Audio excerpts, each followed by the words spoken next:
చెప్పు పెద్దమ్మ, ఏమన్నా చెప్పే సలహాలుంటే.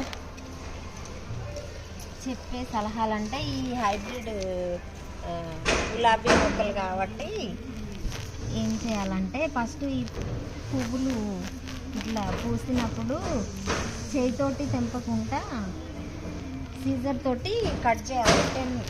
10 పువ్వులు క్రాప్ వచ్చే వరకు. ఫస్ట్ వచ్చే 10 పువ్వులు కత్తెరతో కట్ చేయాలి.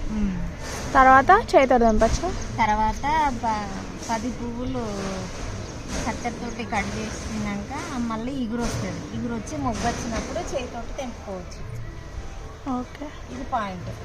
కొందరు తెలియక ఏం చేస్తారంటే చేతితోటి తెంపితే ఇవి పూల మొక్కలు ఎండిపోతాయి. ఓహో, ఇది పాయింట్. ఈ లాజిక్ తెలియదు కొందరికి.